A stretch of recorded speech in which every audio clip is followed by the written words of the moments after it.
So you'll watch for Okay. Gal Feldman. You'll watch for the gal from Ingleside, right? Oh, right. Yes. Yes, it pops up on my screen and probably on Jordan's also because he's co-host. Okay. So I will make sure that that person can join.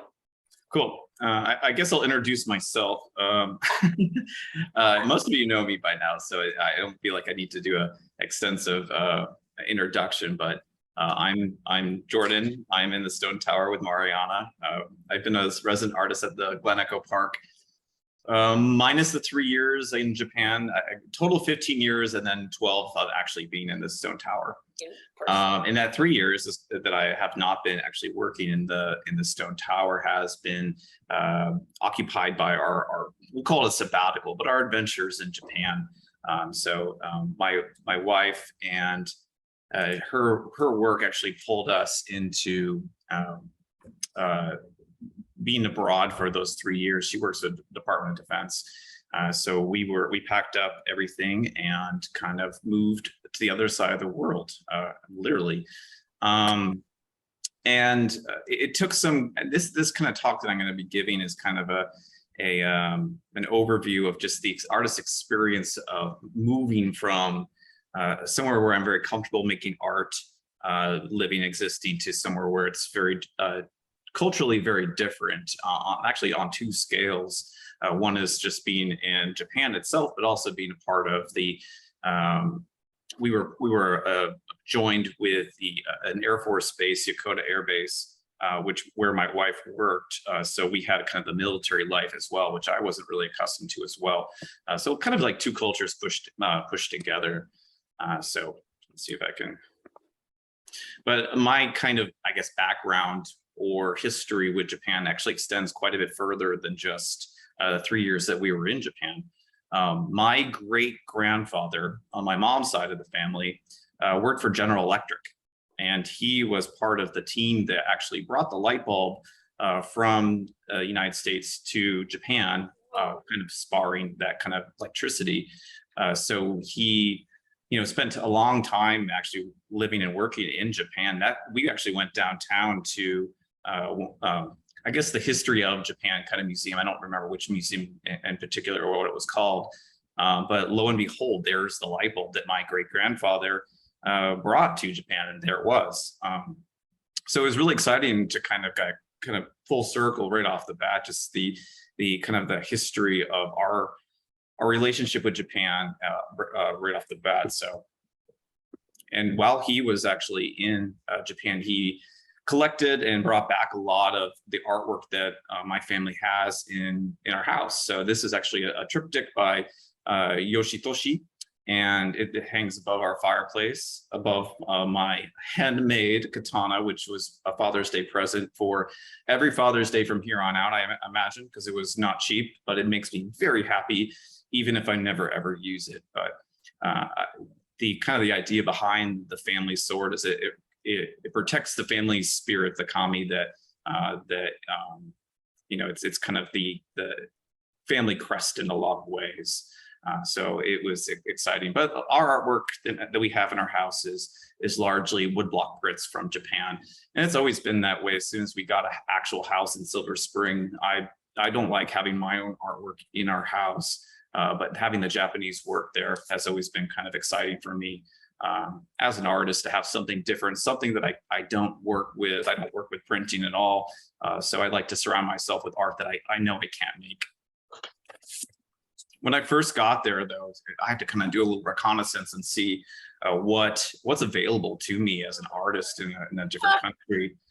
So I of course had to explore the renowned pigment store, which is in downtown Tokyo. And this is an art store, not a museum of pigments, but lo and behold, it's just an absolutely gorgeous display of all the colors that can be created with powder. And it was also very exciting to see that probably, if not the most impressive oil paint in the world, but at least one of the top three that I can think of, which is made in Florence, Italy, Zecchi oil paint. There's a shop right next to the Duomo. So if you ever go to Florence, See the art, the food is meh compared to like somewhere like Rome or Parma. But you know, the oil paint that they have in Florence, Zecchi's, the store, which has just been around for hundreds of years, is so good. So lo and behold, the only oil paint they were selling at Pigment was from Italy, which was incredible to see. Aside from that, in the art store, I just thought that the actual brushes they had on display were, oh God, it was a museum. It was, I didn't know what any of these really did. Like how would I incorporate this into my craft? I had no idea. A lot of this is for calligraphy, of course. I didn't really find any oil painting brushes that I would normally use, but I thought of it as just a place to explore was unbelievable. They actually had, you can actually see in the right-hand picture there, way in the back, they were actually teaching a kind of European classical glaze painting technique class in Japanese, and the paintings they were okay, but it was impressive that they also had an art classroom space in the store as well. So I thought my studio is pretty awesome for teaching art. This is probably a close second, maybe tied for first. I mean, just the colors. Kind of parallel to that, this was in Taiwan. I just wanted to put this as a kind of an example of the other side of an art store that what that may look like. Again, not quite sure what I would ever use these gigantic brushes, and these are huge brushes hanging from the ceiling there. I'm not sure what I would ever use them for, but it was awe-inspiring nevertheless. So just as a kind of a parallel to that. But when I got there, you know, we were before we actually had a house off base, we were living on the airbase itself for just probably about the first, I think, 2 months maybe of our time in Japan, and have not been accustomed to the military lifestyle. My brother was a Marine. My grandfather was in the Navy during fighting against the Japanese in World War II. But so there's a lot of military in our family, but personally, I hadn't been kind of a part of that culture. But being I guess as a kid, I think I always thought that Top Gun was the coolest movie ever, and so being around these airplanes was pretty exciting, even though it wasn't really military. So I decided that got to start somewhere. I can't just sit around the airbase and do nothing. So I got my old plein air easel, which died there. So you can kind of see there's a point where the easel goes away. But I just decided to do paintings of these amazing aircrafts that they're just gigantic. Air tower, and I'm actually working in the same kind of way that I do at Glen Echo, which is kind of an alla prima color spot method, where I don't really plan much ahead, if at all. I usually just kind of put one mark down and then react to it every step of the way. I don't draw ahead of time very often, if I do.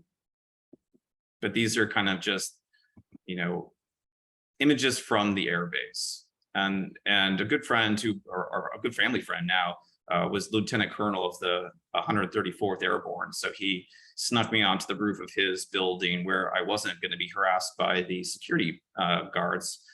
So I got to paint a couple paintings while on the top of the 134th Airborne building, which was really, really a lot of fun, even if it was a little windy up there.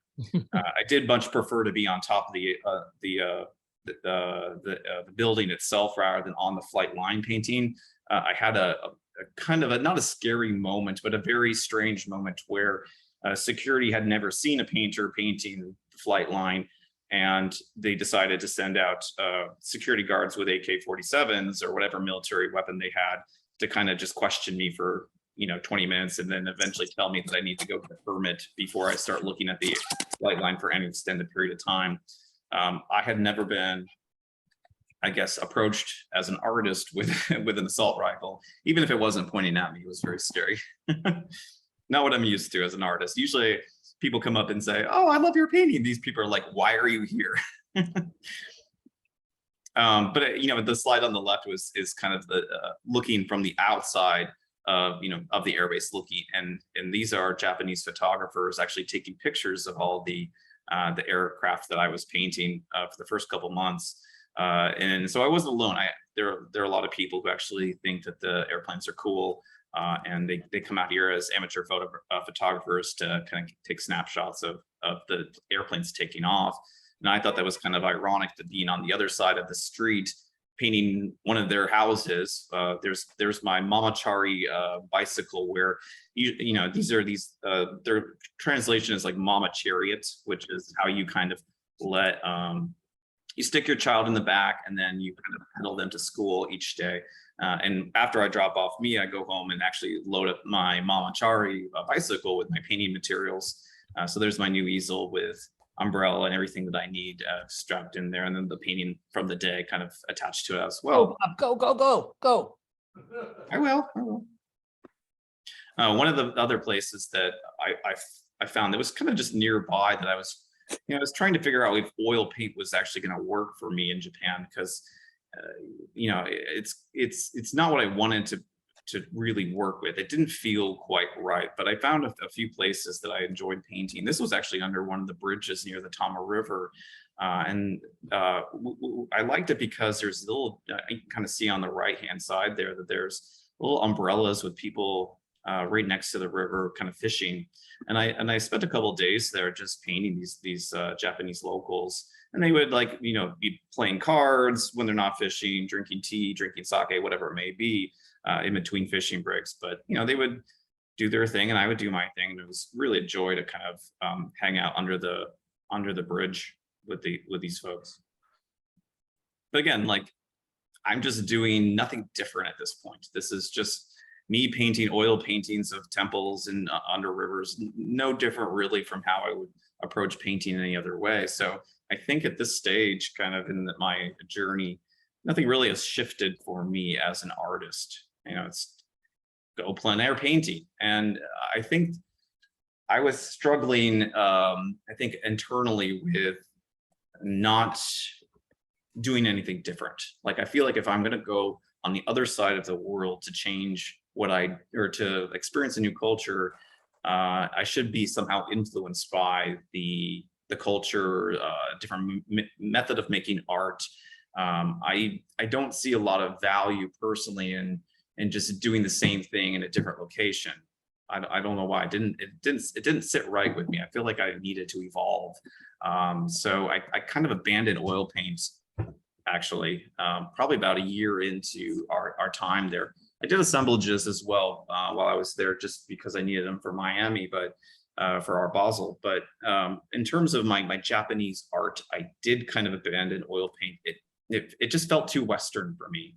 I think oil paint for me is such a European American kind of medium. At the time, I guess it didn't resonate as Japanese to me, even though I showed you earlier, Japanese are used to using oil paint, but they themselves are using it in a Western fashion. But whenever I kind of have a little mini artist crisis where I'm not quite sure what I'm doing, I had the same problem in grad school where the oil painting just wasn't clicking for whatever reason. My ideas that I had were not particularly in line with what my ideas were. So I went to drawing in grad school, and while we were in Japan, I did the same thing. I went to drawing to kind of figure out what I want to do. And then I figured along the way something would click, and I would feel more comfortable with a new medium or a new idea would come out of it. So at the art store, not the one downtown, not Pigment, they would never ever have something like markers in their store, but just the local art store that is kind of more probably closer to a plaza or something like that. I acquired Copic markers, and I just have 3 tones of gray. So these are cool grays, a cool gray 7, a cool gray 5, and a cool gray 3. And the 5 is essentially a neutral gray, and then the 3 is a little bit brighter, and the 7 is a little bit darker. So, and I've actually attached them to my sketchbook. So I found that this was super easy to transport. I liked having the markers attached to the sketchbook. So when I leave the house, I grab one thing. I don't have to go searching for a marker. It's already attached, and I go. And of course, new medium, got to go start with something I already know, which is the flight line. So I took my markers and kind of went to the flight line and started working. Again, I wasn't completely comfortable working in Japan as of yet. So I was kind of working from the flight line, or to be honest, these may have been while the kids were at swim lessons or something like that. And I had an hour to kill.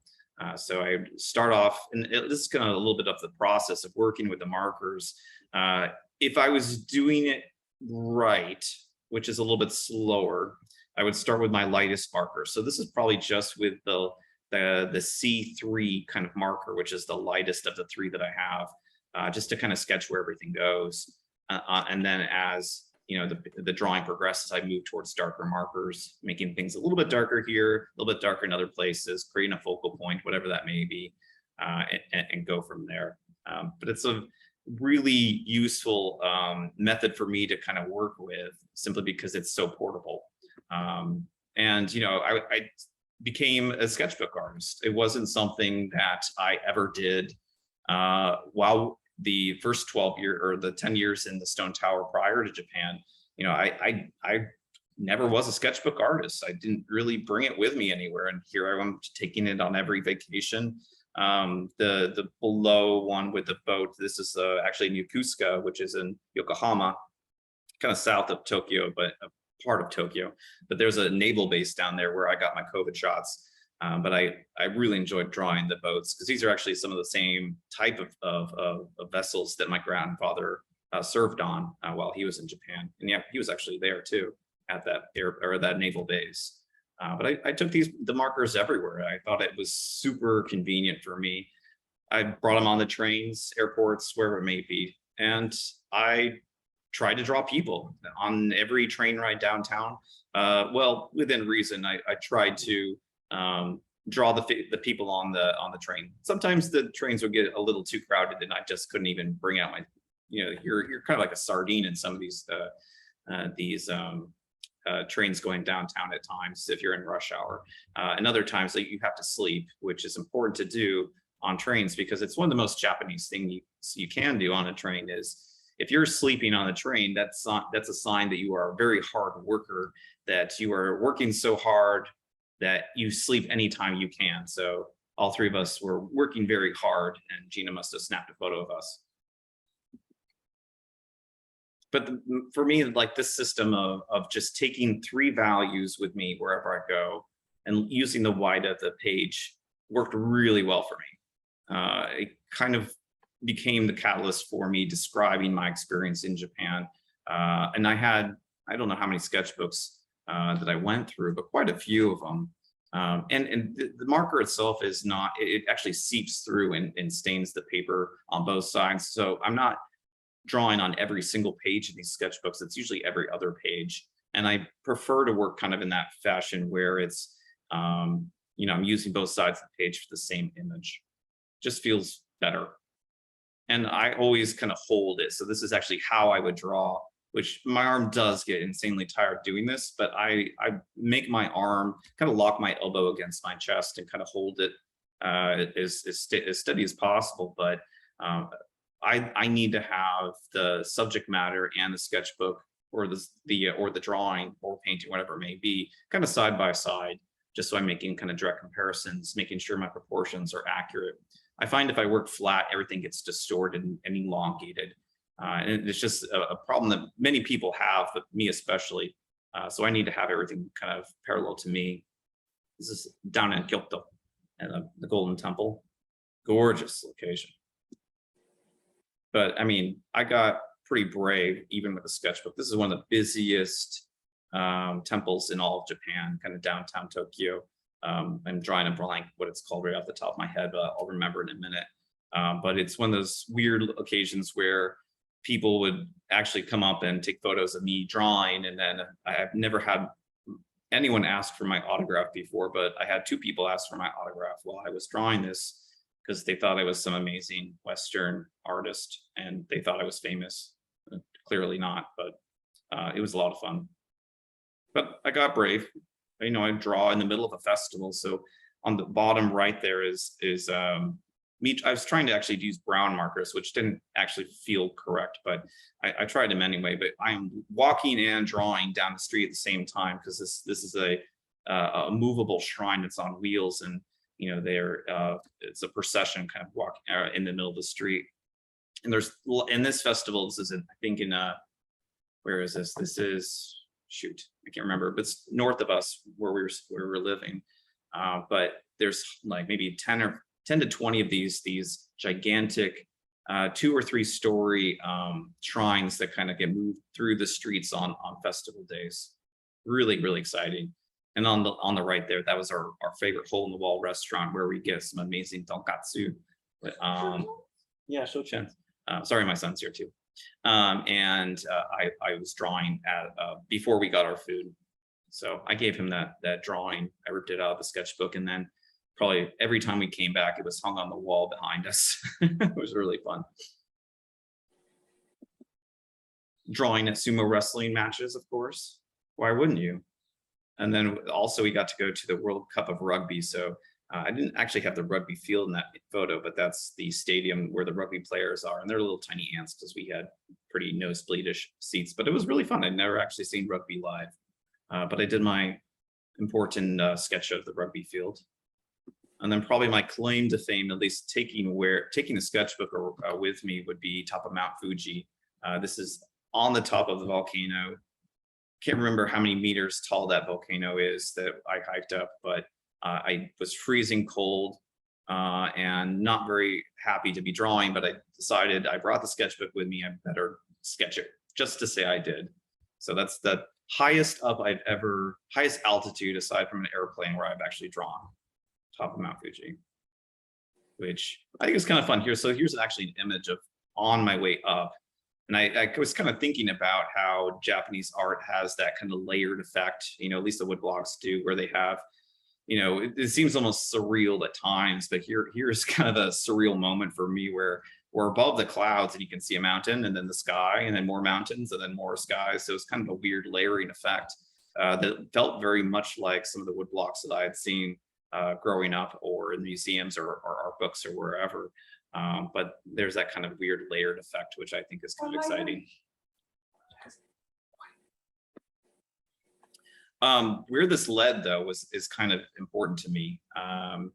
So before I left, I had a good friend of mine, a former roommate and a colleague from Maryland Institute College of Art. He actually, Ilya Gefter is one of those, he's an artist that works in Tel Aviv. He runs an art school there. And these are some of the ink washes that I have of his. And these are from his time in Toronto, and he lived there for a bit.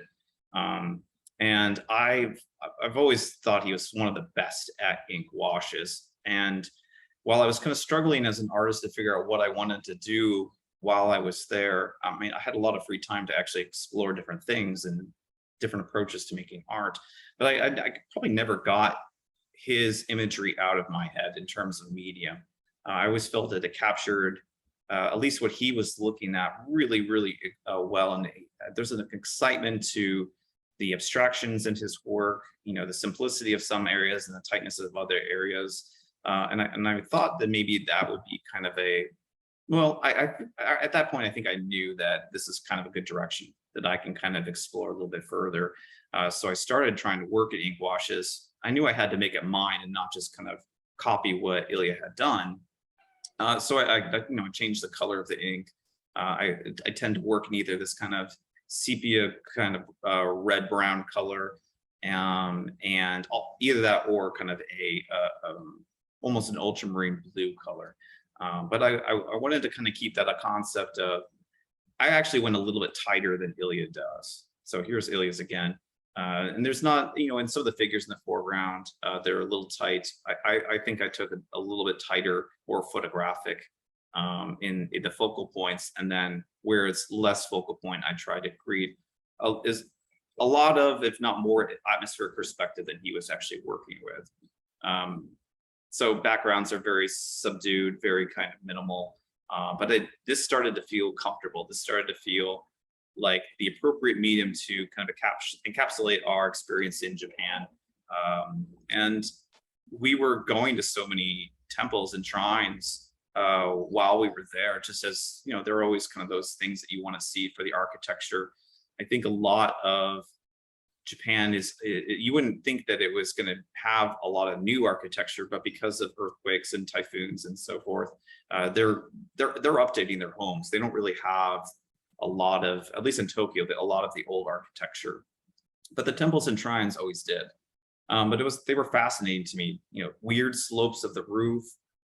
Nothing's really a straight angle unless it's kind of in the base, but the roofs were always really, really complex. I had never drawn something as complex before, and it did take a lot of kind of practice to get these structures to look and feel right.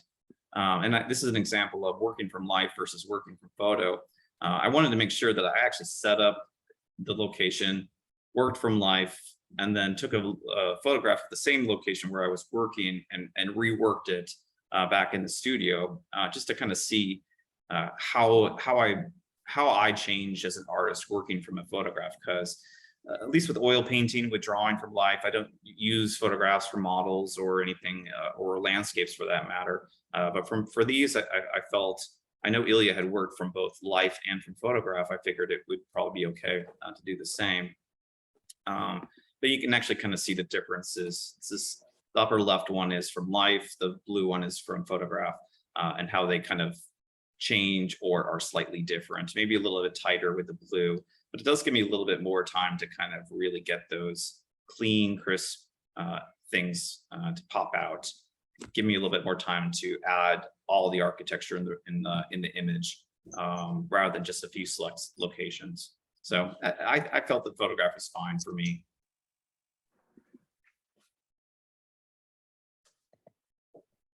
But it did feel like this felt good.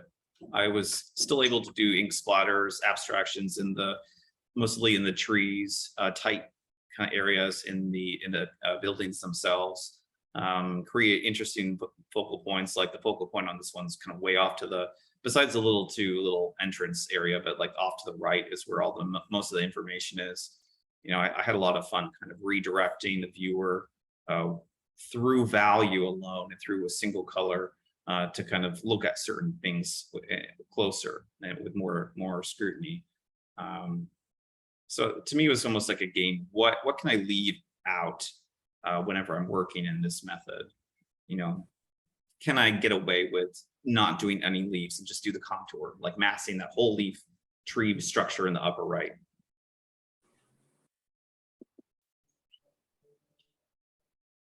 I still have to frame this one. I like this one a lot. But I like the kind of tightness of the temple, and then the ground is just splattered ink, and the whole right-hand side is just, again, splattered ink for all that tree mass. And what was kind of fun about going to temples and shrine, these are actually our Goshuin books, which you know, they when you buy one, they're accordion books, so they have kind of like lots of pages, and you use both sides of the page, or you don't. You bring them to the temple, and the temple actually put their stamp in the Goshuin. So the red is actually the stamp from the temple, and then a monk or a priest, depending on if it's Buddhist or Shinto, will actually do calligraphy in your book for 500 yen, which is $5 or whatever. But they're little kind of passports. They're little kind of stamps to show that you've been to this location and you've sponsored, or sponsor is not the right word, but donated to the temple or shrine. And these are kind of like for your afterlife. They're like little passports to the afterlife. So you go to a monk and you say "Goshuin onegai shimasu," which is just like, can I please have a stamp? And they'll take your book and you wander around the temple and then come back when it's ready. And that's that. But I just thought these were so cool. We filled 2 books, which is an absurd amount of temples and shrines. Most Japanese don't even get 1 done. We got 2 of them done because when the pandemic hit, all our international travel got canceled. Our Philippines got canceled, Nepal got canceled. So we had some trips planned, but COVID hit, airports shut down, the island shut down. So we could travel within the island, but we couldn't really much leave outside of that. So The Air Force had rental vans, and we just would rent a van for a week and go travel. And we got through 42 prefectures, which is, it's like seeing 42, well, more than that, more than 42 states, if you're imagining the United States. It's like doing that amount of travel. So we were little road vagabonds going from place to place, exploring. It was great. I tried my hand at calligraphy. My teacher did not think I was very good. I think maybe I had an expectations because he knew I was an artist, and I think that kind of was probably against my, I think that was probably not the best. So I tried to do my own calligraphy, but it didn't work out very well. Not my strong suit, let me put it that way. But it was important. Like I was looking at this Goshuin, and if you don't want them in the books, you can actually have them in single sheets. So this is kind of where the body of work evolved. So this is actually work that I've done since I've been back from Japan. I think it took me a long time to figure out what I wanted to do while I was there. And I ended with ink washes that seemed comfortable, and that seemed like the right medium to represent my time there. But when I got back, I knew I had this whole other body of work of assemblages, which, to kind of explain what you're looking at, the top part is the actual Goshuin that I acquired from the Buddhist temple, and it's on a single piece of paper, not in the book. But during the pandemic, you can just to prevent COVID from being spread, they would do them ahead of time, and then you would just buy the single sheets, then glue them into your book later. But I would get one for the purpose of using it for these assemblages. So the top is actually the arch created by the monk, and I built a wooden shrine around it with just hardwoods that I acquired through wood shops and whatnot. And then the painting panel is actually directly in the middle there. So the thing between the palette and the Goshuin is actually the painting that I've created for it. And to me, there's a lot of kind of questions being asked, cultural appropriation, Western versus Eastern kind of cultures kind of coming together, a lot of different things that I'm kind of thinking about. I'm also, going back to the sword that from the second slide I showed you guys, like that idea of kami, that there's like a spirit involved with every object. So every object that I guess that we interact with, and even nature also has its own kami as well. They're just a little bit more substantial. But when you have objects, they tend to grow the kami within each object grows, and this is in kind of in the not mythology, in the belief of the Shinto religion, where your coffee cup, if you pay respect to it, will make your coffee taste better, or your shirt that you're wearing, if you treat it with respect and fold it properly, then the kami within your shirt, would I'm being a little exaggeration here too, but would treat you kindly. So objects are revered and not treated poorly. So I'm kind of imagining, with all these things that have come from Japan, I'm imagining that they have a spirit in them, that these scrolls have a spirit that was probably started by the monk. And then I'm trying to continue to, I guess, not to fuel or to feed the kami by paying respect to it, by creating a kind of a self-portrait in a way, or a portrait of the kami, not self-portrait, but a portrait of the kami through this painting method.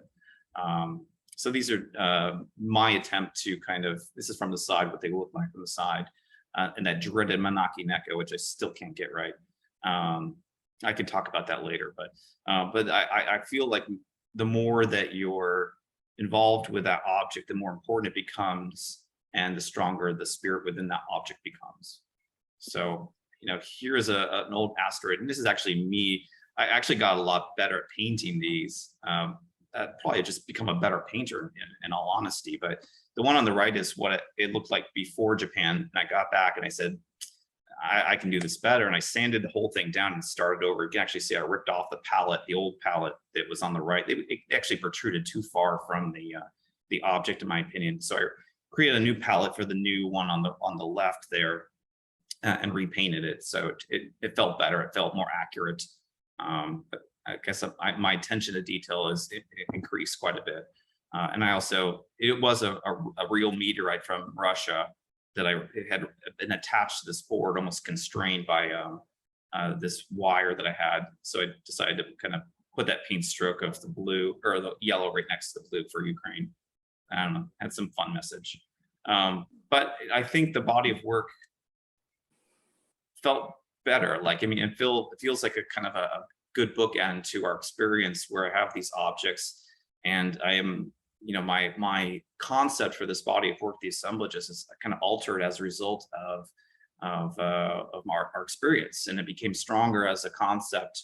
And as I feel like as a general body of work, it became better. That's a Tengu, which is a weird spirit ninja thing that has a really long nose. A Daruma doll, which is kind of like a New Year's resolution, where at the beginning of the year you fill in one eye, and then you set your New Year's resolution, and if you complete your New Year's resolution, you fill in the other eye, and then you take it to the temple or shrine. I think it's a temple. That one's, yeah, that's Buddhist. And then you burn it at there. You burn your little Daruma doll, and then you acquire a new one for your next New Year's resolution. And if you don't actually get your New Year's resolution, you don't fill in the eye, and you still burn it. So there's a lot of burning involved with them. And Pikachu, of course. Yay. And kind of talk a little bit about where this is going. This one, I actually renamed it to just shooting because I don't think it needed the extra word. But I think one of the things that I miss most about Japan is the complete lack of weapons, particularly guns. So I kind of made this one off of my complete and utter fear of, I don't think it's it's a fear that I cannot get past. So I thought I'd kind of make a piece about it, but I used Goya's 3rd of May, which is, to me, is with that painting that it just embodies atrocities, or specifically war atrocities. And I set the figures up, the little Lego figures up in the same fashion as the painting. And I think what I found and why I did it was more or less, I didn't like the way that the figures were set up. Like, it was hard for me to look at it. But the longer I painted the actual piece, the middle piece of this, I found that there was a I can never say the word. I became desensitized to the image. And to me, that felt very, very much like how we live in our society now, where, you know, 1,000 people die of COVID a day. That's terrifying. That's a lot of people. So I think that we've become incredibly desensitized. So it's interesting for me to kind of see the being desensitized in action from the same thing. You know, the kind of the same imagery is not as terrifying to me now as it was when I first started the work. Not that my fear has become any less, but I think the image itself. So that says something to me, at least. And you know, these assemblages are really about truth. Like, I want to make sure that the artistic license from these is really just stripped, that there is no artistic license involved whatsoever, which is really hard for me to do because I like to embellish things, make things a little bit, you know, better or you know, better than the real thing. But that would be not truthful. And this is kind of also play on news media and how truth is so bendable. It feels like nowadays that we don't, even when the truth is right there, it's concrete, it's attached to the subject matter, there's still somebody who's going to be like, that's not actually the truth. And that to me bothers me. And then it would bother the kami too. Kamis are really the spirits on objects, at least in the Shinto religion, are very, very, I don't want to say hell-bent, but they are very into the idea of being truthful. So kind of full circle on that one. Anyway, that's where the work is kind of leaning towards. And I have some playful things that I'm working with right now as well, where I have kind of in the studio, I have a collaboration with another artist where I'm actually recreating his art. So kind of a play on plagiarism. I can actually pull it off the wall and show you guys in a minute, but I like the way this body of work is going, the assemblages, even if I don't actually like the process of making them. Like, I much prefer doing a portrait of a person that is super fun to do alla prima, where just putting the paint stroke as fast as I can to get down. That to me is really exciting and fun. But I think in terms of concept, doing the assemblages and really focusing on what is truth, because you know, in art, artists are notoriously liars. Like, you don't always know what the subject matter looks like whenever you buy a painting. That landscape may not look like the landscape that you have. It may, the artist could have moved a tree to the left 2 inches and it's not the real thing, it's a lie to you. So I think that idea of truth in art is interesting for me. So even though it's not fun to paint, I think it's kind of necessary, at least for me right now.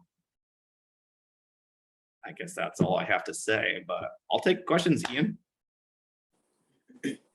2 questions. First of all, I love that you allowed yourself to be so influenced by the place, kind of what you were talking about at the outset, instead of going in with, hey, this is the work I've been doing, I'm just going to keep doing it indefinitely. And the variety of the work is phenomenal.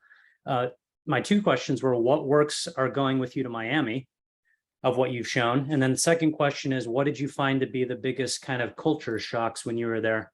The assemblages are the work that I'm taking with me to Miami. Not taking any ink washes.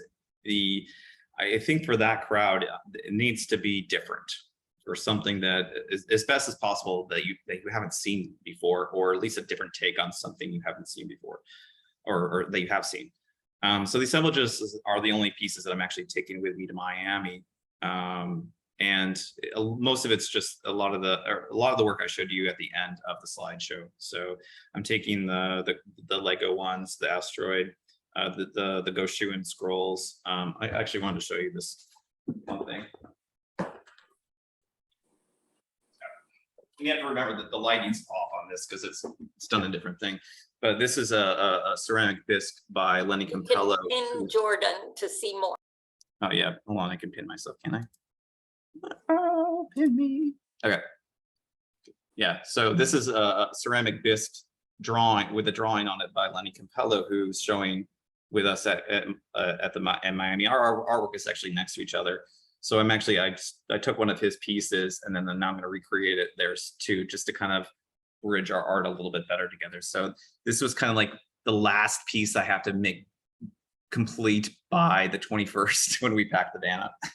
So I decided to do this like maybe a week, not even a week ago. I'm like, hey, Lenny, this will be a great idea. Let's totally do this.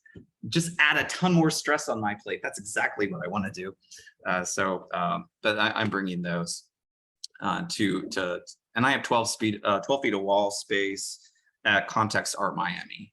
So not part of Art Basel, which is like the big fair where paintings are over $1 million each, but kind of the side fairs where it's, you know, a more manageable cost for buyers and so forth. So yeah, that's kind of the fair that's appropriate for us as Context. But I'm showing with some really talented artists like Tim Tate, Erwin Timmers, Michael Janis, all from the Washington Glass School, Lenny Campello, who I mentioned, and Steve Wana. So that's our gallery, and me, of course. That's our gallery. So in terms of culture shock, ironically, the culture shock from the air base was how socialist it was.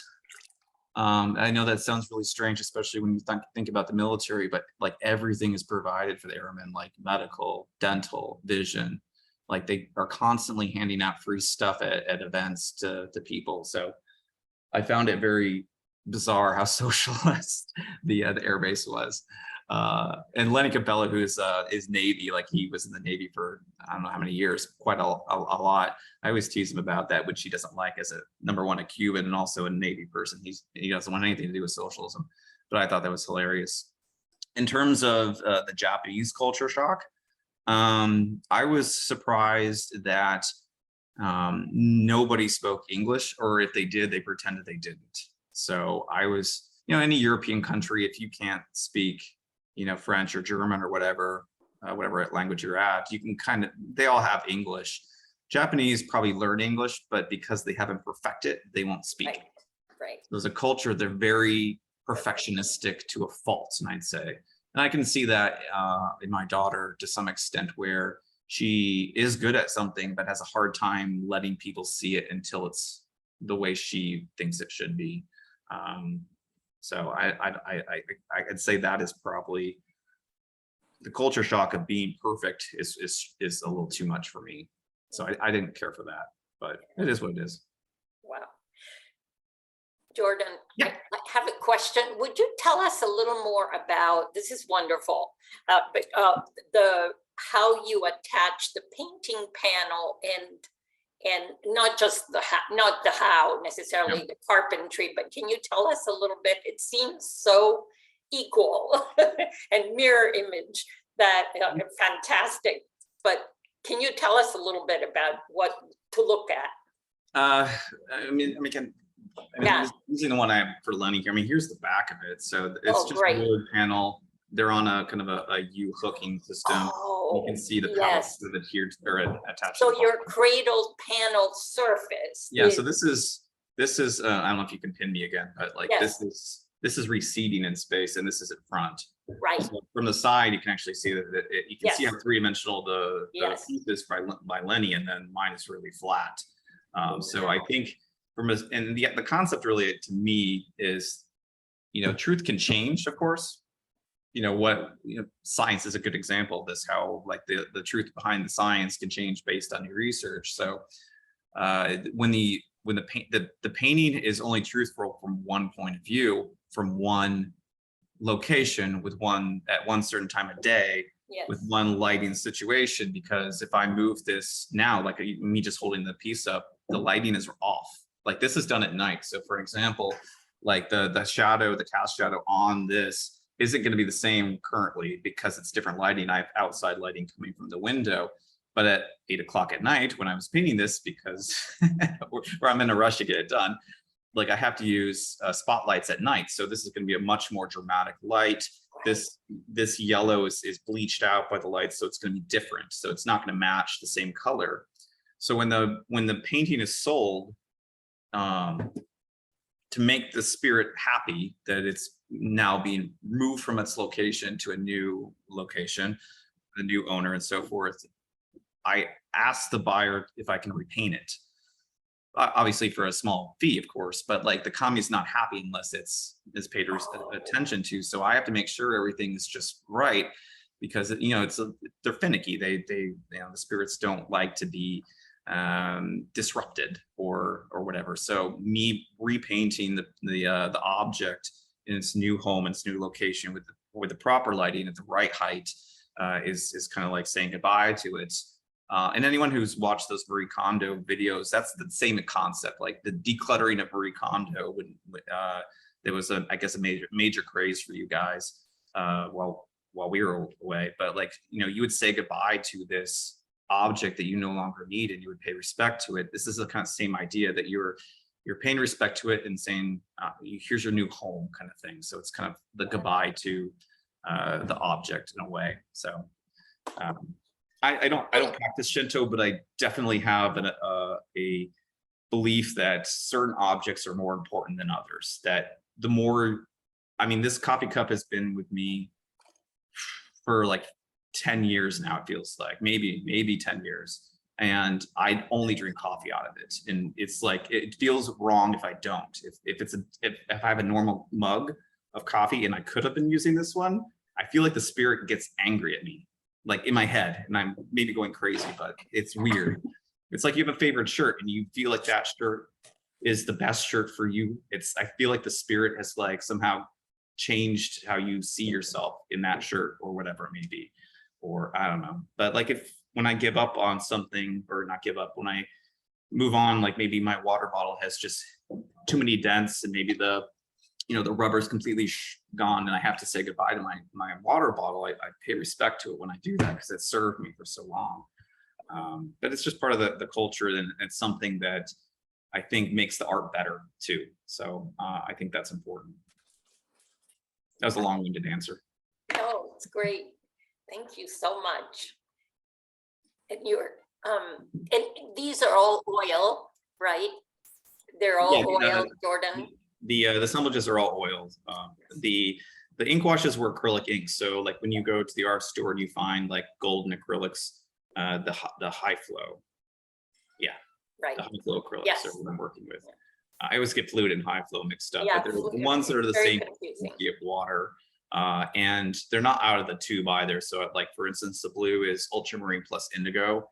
I just found the happy balance between the two and I bottled that together. And then the same thing with the more sepia version, that ink is azo, Oh, nickel, golden azo, one, gold. that what one was and quinacridone gold. Yeah. yeah, that one and quinacridone burnt nickel, sienna. Because if I azo. just use the nickel azo gold, it's too yellow. If I Yes. just use burnt sienna, it's too dull. But when I mix them together, it felt like the right kind of feel of the ink wash that I wanted to achieve. So, you know, I felt better that way. Yeah, But, that's really helpful to know. That's yeah. great. And then I just made sure that I bottled that and made one bottle of it so I don't have to keep remixing it each time. Right. That way there's kind of a through line or consistency within all the ink washes. And they take, in all honesty, like the ink washes, at least when I do them from photograph, I spend more time on the drawing than the painting. The painting actually only takes about 2 days. The drawing takes about 3. Just because I have to correct. I mean, I'm as good as I feel like I am at making very tight drawings, I still have to make alterations and distances and so forth. So the drawing takes a long time. And then choosing what to edit out of the drawing and out of the photograph. Yes. So I think when I do the drawing, I almost draw everything aside from the background. And then slowly like stripping it with an eraser, like what can I get rid of that the image can survive without me having to describe it. Because I think with all art, it's important for, aside from the assemblages, which is a different story, all art that is not an assemblage, you have to leave some room for the viewer to make that art theirs, where the viewer can fill in the gaps of what I didn't do. So for instance, like an olive cream portrait, let me just grab one.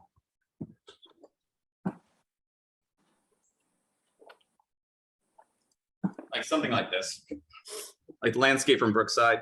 Like this is a whole area that it was just completely unnecessary. But now the viewer can like use this white space to create a story or add to the narrative or imagine what goes in that location. So if I just did everything, it just looks like another painting. But I find it's fun to leave stuff out just to kind of enable the viewer to have more of a connection with the painting, because the viewer now has a chance to imagine things or add to things in their head of what could be there, or and create a story that way. So my belief on painting is you can't just tell everyone everything.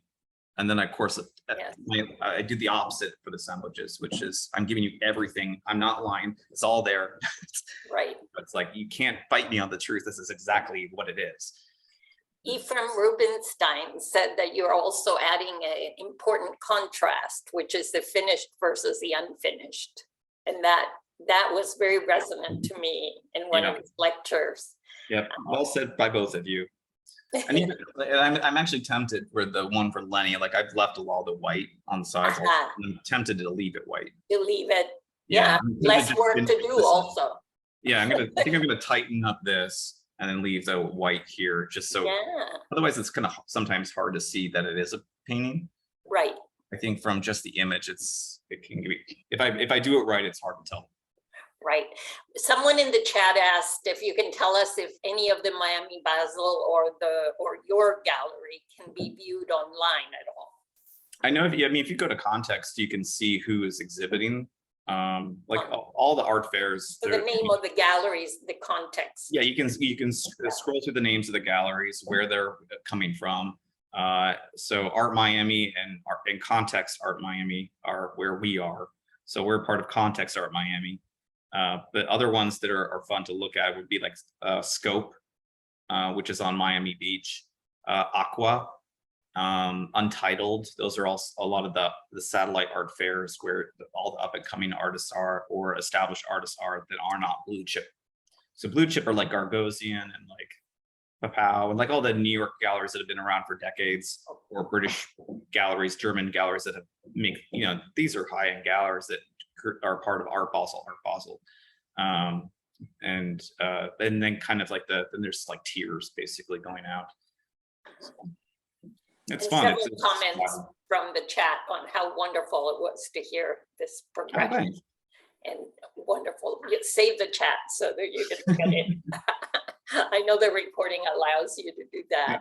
Well, I was grateful to do this talk for the Rockville Art League, and then I was like, well, I already had all the slides, and we didn't have one scheduled for today, so I just figured I'd do it again and save No, some and it's on that wonderful to be able to ask you questions. Yeah. Other questions, you guys? Anyone? I just, and they're on exhibit after you come back from Miami. It'll be on exhibit in our studio, right? So they'll Yeah, be it'll on be- exhibit in our Yeah, studio. I'm packing them up now, so they'll probably this week after this weekend they'll be in boxes. Yes. And then in April, I am exhibiting them in the Popcorn Gallery. So Great. if you can wait, well, hopefully you won't see these ever again. Hopefully they'll sell, but I'll have more by then. So yeah, I have a few more scrolls. Actually, I can show you really quick what the Goshuin looked like with not attached, because I have many. Yeah, many more. Well, enough. So just so you can kind of see, these are paper thin Yes. scrolls, and they're not very big. This is maybe like 4 inches by 2.5 inches wide. Right. And no, And Jordan, do you spray them with any UV varnish or anything like that? I'm No, just that is a curious word. about. it is a worry, like that these will. I am worried about sunlight, and at least these, Mhm. because I tried gluing one, and because the paper is rice paper, it like became transparent. So it was a kind of a disaster. So I'm actually hanging these with copper nails into them in the corners, Oh, which I felt uncomfortable doing, but I cannot come up with a better solution without putting like glass or something on the front of the Goshuin, which would distort it. And then, like I mentioned earlier, the Right. Naki neck, it was a complete disaster for me so far. The only down or the problem I'm running into with this body of work is reflective surfaces. yes. That normally when you're a painter and you deal with a reflective surface, if you have a highlight, to make it feel like a highlight, you darken all the colors around that highlight just to kind of manipulate color so it appears in the painting to be a highlight. If I do that in the assemblages, you, the viewer, can see that I'm cheating. I'm lying to you about the color around that highlight, and the registration doesn't match up. So I don't know if there is a solution to this problem, and I had this problem before, and I'm still having this problem now. Is like, what do I do with reflective surfaces? Anything matte is not a problem. I can recreate them pretty one-to-one, but reflective surfaces are a battle, unless there's a temperature shift. Like if I have a warm light and a cool reflective light comes from a window, then I can just make it a blue, and then the blue will separate. But if it's a yellow spotlight and a yellow highlight, and it's a white surface like the stupid cat, I don't know what to do. I can't figure it out. So I need to go talk to Efron and see if he has a solution. But I know he's going to say the only way to do it is to make everything else darker, to make something lighter, which is what I tell students to do. But in this situation, I can't. So it's frustrating. Jordan, I thought you were going to go back to some kind of large scale abstract work like you've done in the past. How will your Japanese experience influence what you do with that going forward? I don't know. Question. I mean, I definitely, I've been thinking about it. I've been playing with, and I can actually have this right here, but like, I have a lot of Japanese paper that I've been cutting, and this is like paper cut in hexagons. So this is just, handmade paper that, that Japan is known for, that I've been cutting up and kind of collaging into some of them. This is an experiment, but I don't know if that's going to actually be a part of the work in the end. I don't believe currently that an aspect of the painting should be added without a reason. And if I'm just adding them to make them more Eastern or Japanese, then I feel like it's not right. It's not the appropriate thing to do. Like I have to have a real reason to actually use this paper in the paintings. I thought they were cool and they're great elements, but what do they mean? What do they say? Like, why am I doing this? So I don't know. I think I have to kind of think about where that abstract work is going to evolve to. But I don't think it should be just an aesthetic thing and that's it. Maybe it's a cultural thing, maybe it's something else that I can kind of reason out in my head. The assemblages were an easy one for me to kind of say, well, yeah, it's perfectly in line with the Shinto religion, and 80% of Japan has some sort of connection to that religion, or at least practice. Not even if you're Buddhist, you incorporate Shinto things into your life. Marie Kondo is an example. But like just changing the abstracts to be more Japanese, I think that would be false, or I don't know. It doesn't feel right. So I don't know. That's the long-winded question of, I can play around with it. I can be more pattern based, but again, like how truthful is that? I don't know. It's Well, your truth. I mean, Years of and- your life. It's 3 years of your life, and it clearly had an influence on Right. how you see and think about things. So I Right. imagine it will evolve at some point. Right. I hope it does. I hope aesthetically Yeah. the work changes one way or another, that is not forced. I fear forcing something. Like I think I tried to force calligraphy, and that I was going to do, that is something that is going to be part of it. And in a way I did end up doing calligraphy, just in a different way, in a Western way. But like I was trying to do things because it was expected of me to change. Everyone before I left said, "Oh, your work is going to change so much in Japan," and I'm like going, "Oh crap! No, I actually have to change my work." Like this new expectation that I didn't really think about. It sounds fun. I can go to Japan and maybe learn something different, but it didn't dawn on me that I had to change as a result of that shift. And I think early on I tried to force it, and that made it worse. And I think that's the same problem I had in grad school, that I was expected to change while I'm in grad school. My style of art had to change, had to kind of evolve, which is fair. I mean, I think that's appropriate. But I think when I'm forced to do something, I don't do it nearly as well as when I want to do something. So when it became, and I think it's with anybody really, but like if somebody said you have to change your artwork to adapt to the situation, and I don't want to do that, it's going to be bad. It's not going to be good, and I'll dread it, and I'll maybe not do it to my best ability. But if there is a kind of a reason or an idea that I want to pursue, like the assemblages or the ink washes, then I can go quickly and take off, and my style can evolve really rapidly. So I'm slow, and then once I figure out what it is, I'm very quick. So the ink washes, I figured that out in probably 2 months, like how I want to use the medium different from Ilya, how I want to use the medium to reflect the architecture. And then it was just a matter of making sure I'm taking the right photographs, because I knew I needed very strong light sources, very strong shadows, not a lot of mid-tones, and just make sure that I have all the information, not just like the stereotypical I was here kind of photograph, but like photographs that I know I can use later for that purpose. And then that became very quick, that medium. It felt very easy to do, but a lot of that I think is because so much of my time I was spent sketching everywhere I went. So I don't know. I still don't think I'm a sketchbook artist though. Mhm. As a studio maid, I see a lot of evolution in your carpentry. No, but that's just your artistry. tools, though. It's like you are inlaying wood and you're doing things kind of with such confidence. Of course, I'm admiring, but I think it did, in that notion of respect and that notion of containing things into is new for you, perhaps. That's fair, I'm yeah. guessing at it, from I what think you that's said. fair.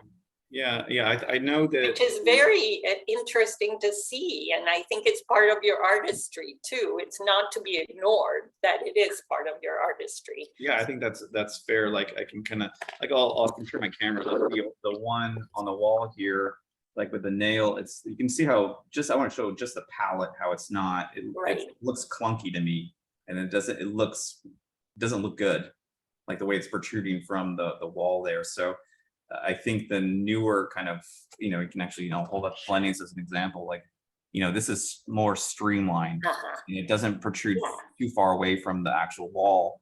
So it's not in the way of things. It's not in the way of like me knocking it off the wall if it's in my house or in my studio or whatever.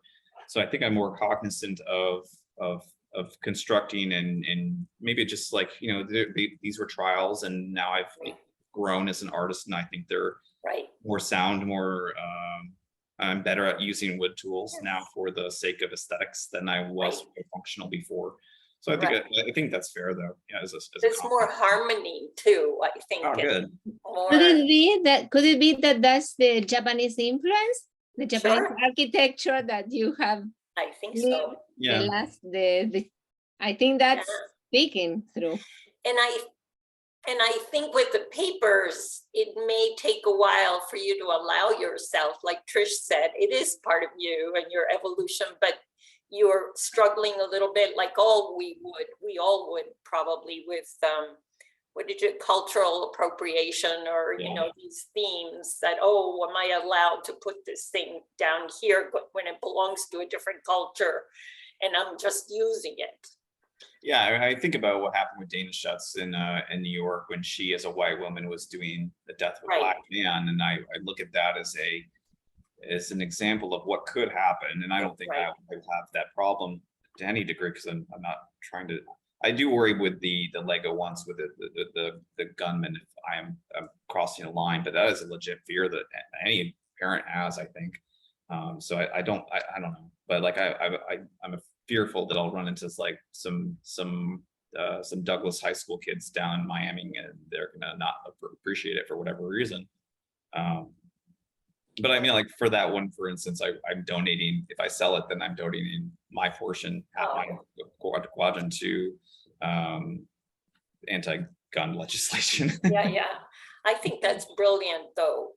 Yes, I mean, it's all I can do. So many themes. You're not translating is not the right word. Yeah, I have other ideas with the I think I'm kind of going through what like the meaning of objects, like why do we as humans collect certain objects as well, and the power of just showing an object and kind of the association that cultures or large quantities of people have with that same object. Like if I pair, this is kind of an idea I'm playing with, like soup can with super glue, and I just create a still life with those two, everyone knows exactly what I'm talking about, right?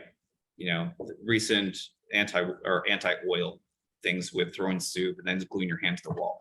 So I think that would be a really fun still life to do because it's kind of telling I'm talking about something completely different by two other objects in a weird way. So I want to do that painting. Another one that I want to do, which is kind of like is just like get a Jesus hanging from a cross where Jesus is black, but then do the opposite of my concept and paint Jesus on a cross in my assemblage and make him white. Because we whitewashed the religion so much, so I'm actually not telling the truth in the painting, going back to what artists typically do, which is whitewash everything. So the truth is he's probably not white, right? I mean, right. Part of the world doesn't make any Middle sense. Eastern, no. In all of our images, we've always made him white. So I think that kind of whitewashing is weird and unnecessary, and I don't know. So I'm kind of looking at this concept in a lot of different ways. It has a lot of room to grow, I think. So I don't know if the abstract paintings are gonna come back anytime soon. They will eventually, but not anytime soon. I have one other, I'm a grandmother. I think I'm a little older than most of the folks here. So I'm just I know a tiny little bit about how this affected your children and what their experiences were, but I'd love to hear a little more. I don't know much about how Jackson reacted. Hey Jackson, how did Japan affect you? I don't know. You don't know how Japan affected you? No. There you go.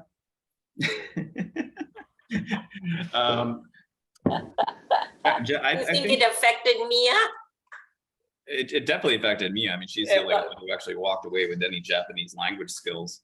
I think the air base actually affected Jackson probably more than any of us, simply because his life was more circulated around that airbase. All of his friends went to school there. He went to school there. And in any military kind of situation like that, you make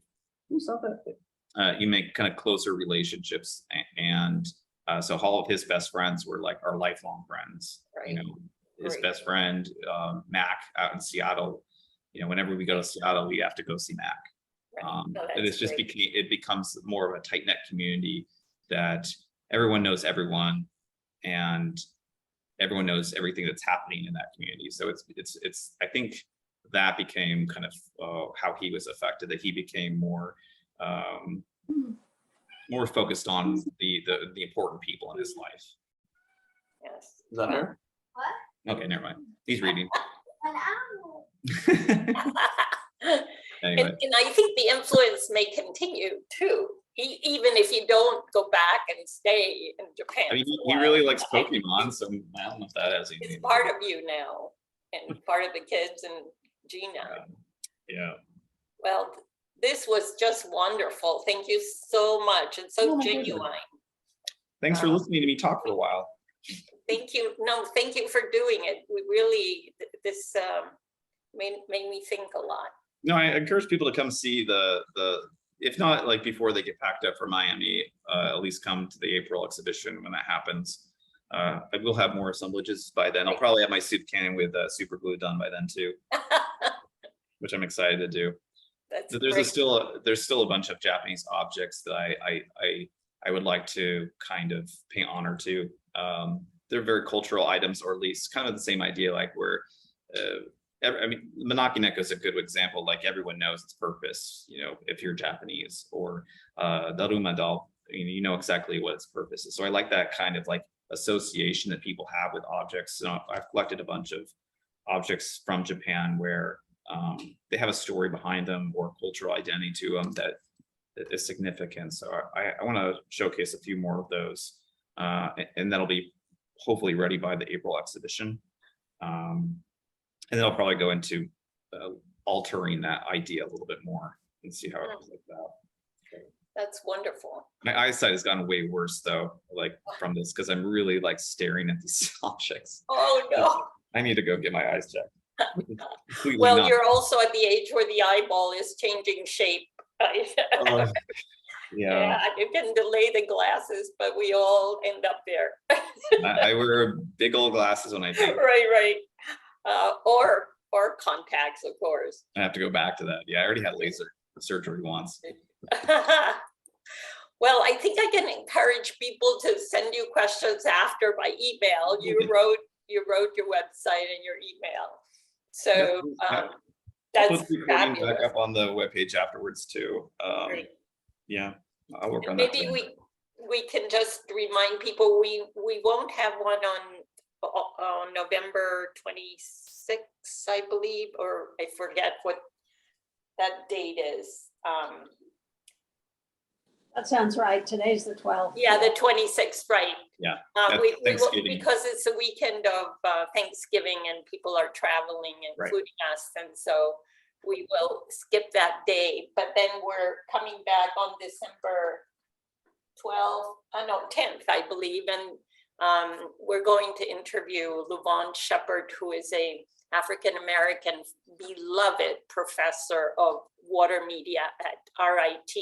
And I know we're going outside of the realm of the DMV for a moment, but I thought he's so unique, and he has been teaching and continues to teach for 50 years at the Rochester Institute of Technology. But what really impressed me about him is that he has a gallery in the middle of a very, very poor part of Rochester, New York.